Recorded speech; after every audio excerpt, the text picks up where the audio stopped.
আসসালামু আলাইকুম। আশা করি সকলে আপনারা ভালো আছেন আর আমি আলহামদুলিল্লাহ আপনারা দোয়ায় ভালো আছি। আর আপনারা ওদের আগ্রহ নিয়ে বাঙ্গারি বাইকের পার্ট 5 ভিডিওটা দেখবার লাগে অনেকেও আপনারা অপেক্ষা কররা, আবার অনেকেও হয়তো মনে কররা যেও শেষ আর মনে হয় পার্ট 5 ভিডিও আপনারা মাঝে শেয়ার হইতো না।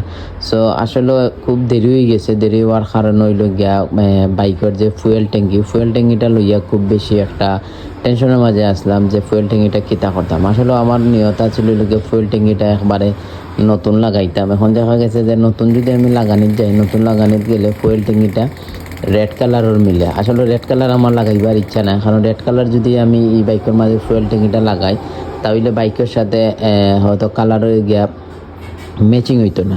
এর কারণে আমি চিন্তা করলাম তে আর নয়া লাগাইতাম না, তাইলে পুরান যে আমার ফুয়েল ট্যাঙ্কিটা আছে, আসলে দুইটার ফুয়েল ট্যাঙ্কি আছিল। আপনারা দেখুন দুইটা বাইকের মাঝে আমি একটা বাইক কমপ্লিট করলাম, আর একটা বাইকের ফুয়েল ট্যাঙ্কি মোটামুটি একটু বালা আছে। সো ও ফুয়েল ট্যাঙ্কিটা আমি নিয়ে দিলাম সিলেট নিয়ে রং করাত, কারণ ট্যাঙ্কির নিচটা ফসা ছিল, ফসাটা ফালাইয়া নয়া করে রং করার দিলাইছিলাম। আর এই ট্যাঙ্কিটা আনতে আনতে একটু লেট হয়ে গেছিল, আর আমি যে বাইক দোকানও দিছিলাম ভাই একটু মানে কইছেন যে একটু সময় লাগবো, তোমার আমি সুন্দর করিয়া দিমুনে, যেহেতু তোমার বাইক তার অত তুমি উড়াউড়ি করিও না। আর আসলে এই ট্যাঙ্কিটা আমি কালার করাইছি হইল গিয়া সিলেট কাজিটুলা উষা সড়ক কয় এই জায়গা।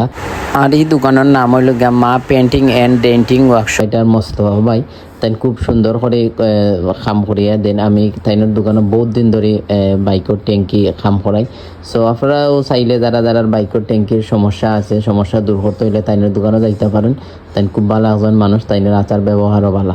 সো আর হইল গিয়া বাইকটার পিছনে আসলে আমি আস্তে আস্তে সময় দিছি, কারণ হয়েছে গিয়া আমি একটানা কাম করতাম পারছি না, কারণ একটানা কাম করার মতন এই সময়টা আমি দিতাম পারি না, কারণ অন্যান্য কাস্টমারও আয়। আর তো বাইকটা আজকে কাজ করিয়া শেষ করলাম। আশা করি আপনার ভিডিওটা ভালো লাগবো, আর ভিডিওটা ভালো লাগলে অবশ্যই লাইক কমেন্ট শেয়ার করবা।